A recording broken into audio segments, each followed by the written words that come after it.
is decrying the amount of bad things that are happening out in other countries and all this stuff and security leaks. But at the same time, we are absolutely destroying one man's life, the man that we're talking about right now.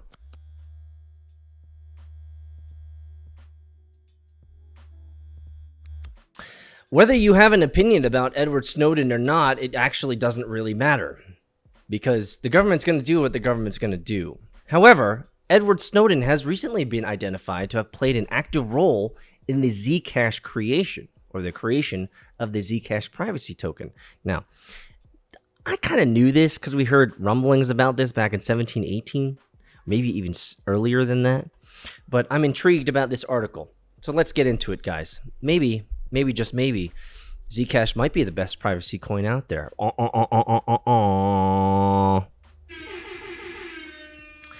ZCash, a privacy coin created in 2016 to hide the financial transaction information of people involved as well as the public key, is known to have been launched by 6 participants. However, only 5 of them, including coin creator researcher Peter Van Valkenburg and Bitcoin core developer Peter Todd, were actually known.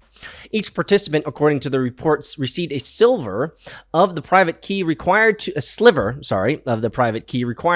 create the cryptocurrency in a process called trusted setup.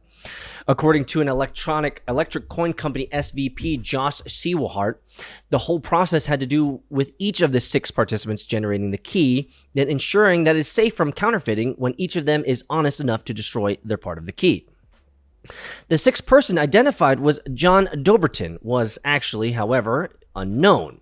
According to a recent report, former NSA contractor Edward Snowden had been identified as a 6th participant who actively helped in setting up ZCash following a recent video made for a documentary by ZCash Media. Ooh, ousted by their own, but maybe that was by design. When we look at cryptocurrency, we generally see the cryptographic properties of it being used to make sure it's a fair ledger, but not that it's been used to ensure that it's a private ledger. Bitcoin, quite famously, is an open ledger. The problem with it is that you can't have a truly free trade unless you have a private trade.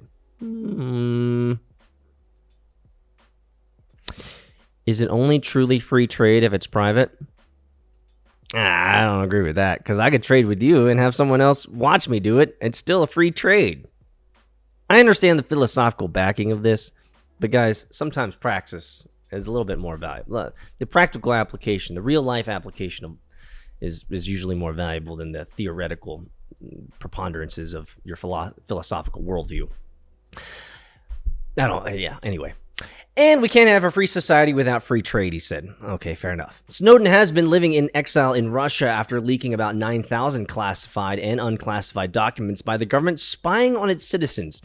What I find so ironic is that we are, at least the United States American media, is decrying the amount of bad things that are happening out in other countries and all this stuff and security leaks. But at the same time, we are absolutely destroying one man's life, the man that we're talking about right now. The irony and two-facedness of our media world it's almost despicable. Interestingly, his interest in privacy-protecting technology has been very clear from the very get-go. Edward Snowden, in an event on privacy technology held at Bard College, he explained that privacy technologies like Tor browser play a crucial role in hiding identities and giving users a democratic sense of being alone. Snowden has been on numerous occasions made mention of privacy coins, including a September 2017 tweet that highlights ZCash as an alternative to Bitcoin. In 2019, he re-emphasized his statement that he was never been paid for his support of ZCash. 2 years later, after launching ZCash, Snowden used the Dobertin identity to participate in a more secure ceremony that had 88 people involved, and each person was asked to choose their security protocols. Quote, when it came to this concept, they needed many people in many places, all cooperating in the hopes that just one of them might not be compromised, might not work against the public interest, and that it was necessary for the ceremony to succeed. I was happy to say, sure, I'll help, said Snowden. But the best step forward beyond the ceremony is to remove the need for it entirely, he added.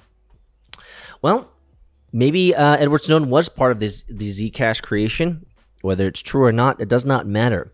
The point is that you guys should be using privacy tokens if you are doing any type of trading.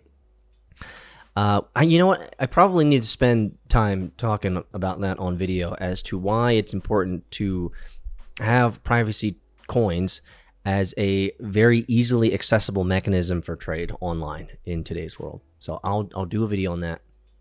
Smash the like button, subscribe, tweet, hit the bell. Have a great day, my friends.